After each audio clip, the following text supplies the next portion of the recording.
Perkenalkan, nama saya Salahuddin dengan NIM 251031050.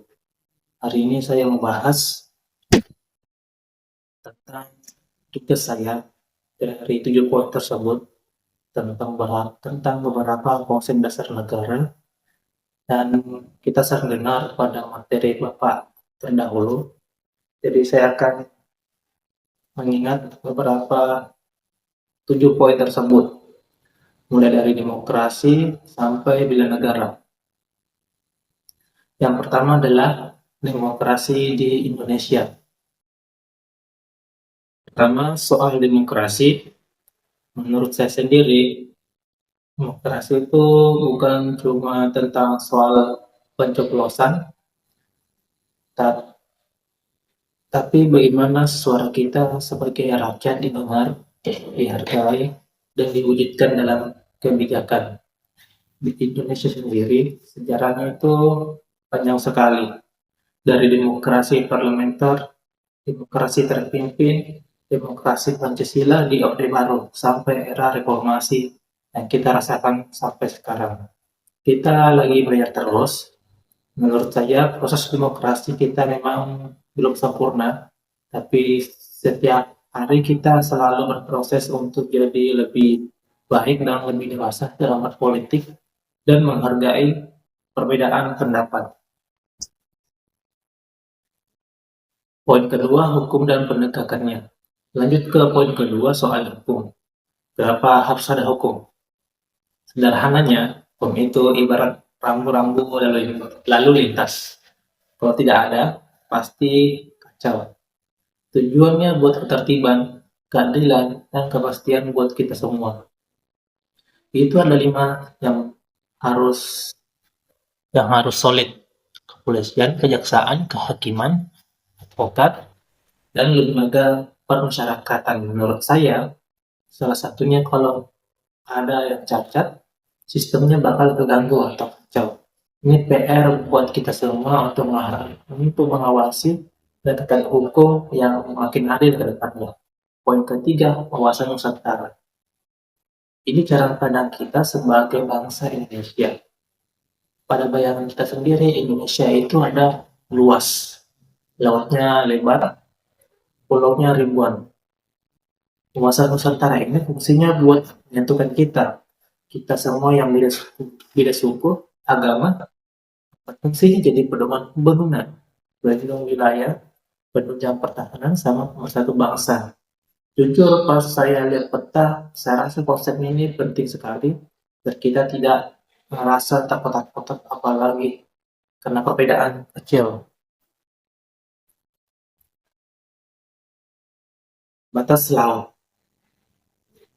Keempat, soal batas laut menurut Atlas PBB. Ini seru, jadi ini seru menurut saya nih. Berapa zonanya penting? Pertama itu laut teritorial, sampai 12 mil dari garis pantai. Kita punya kedaulatan penuh. Sudah tambahan 12 mil lagi di luar teritorial buat pengawasan hukum, zona ekonomi eksklusif CEE sampai 200 mil. Kita punya hak eksplorasi kekayaan alam, landas kontinen, dasar laut, tempat kita punya hak atas sumber daya alam di dalamnya. Ada bayangkan itu ada batas-batas yang tidak ada, mungkin kekayaan laut kita bisa diambil pihak asing tanpa izin. Jadi pemahaman soal UNCLOS ini penting sekali biar kita sebagai generasi tahu apa yang harus kita jaga. Kemudian poin kelima, kerjasama internasional.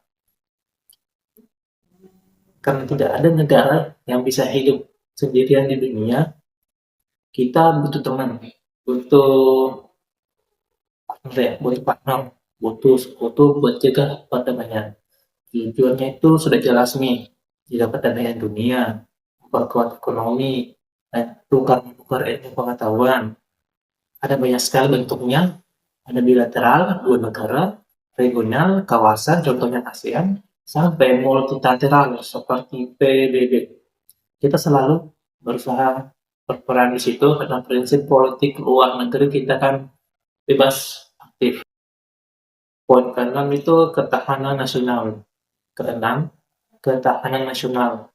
Bukan hanya tentang soal militer, tapi senjata.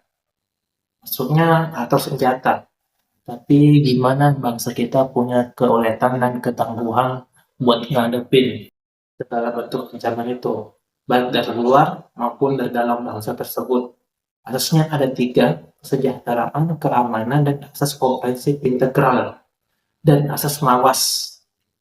Intinya kita harus kuat dalam dari sisi ekonomi, sosial, mental, biar tidak gampang tergoyahkan kalau ada guncangan global ya. Poin ketujuh, bela negara. Terakhir, bela negara ini. Banyak yang pikir itu bela negara itu tentang angkat senjata tuh. Padahal aslinya itu bukan seperti itu. Buat mahasiswa atau masyarakat umum, bela negara itu tindakan yang mencerminkan kecintaan tanah air.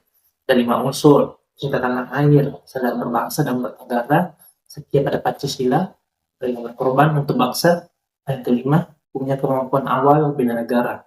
Misal menjaga ketahanan, menjaga kesehatan fisik, disiplin belajar, dan peduli sesama. Contoh gampangnya buat negara menurut saya, menjaga kesehatan fisik dan berprestasi di kampus, menghargai sesama manusia. Karena dengan tubuh yang sehat, pikiran pasti tajam. Jadi semua para atlet atau para olahragawan, dia itu pasti pikirannya sangat positif ya. Jadi lebih baik kita berlatih fisik mulai dari sekarang. Oke, jadi pembahasan saya hanya seperti itu. Semoga poin-poin yang saya jelaskan ini bikin saya lebih paham tentang makro PKN yang pernah saya pelajari. Jadi kalau poin mana yang menurut saya paling bagus itu semuanya bagus, dan kadang ini sangat penting buat mengingatkan apa yang saya perlu lakukan di Indonesia tersebut. Karena saya lahir di Indonesia itu sendiri. Oke, jadi sampai di sini saja. Semoga video ini berguna, dan sampai saja. Sampai di sini videonya. Jadi terima kasih sudah menonton. Selamat malam dan assalamualaikum warahmatullahi wabarakatuh.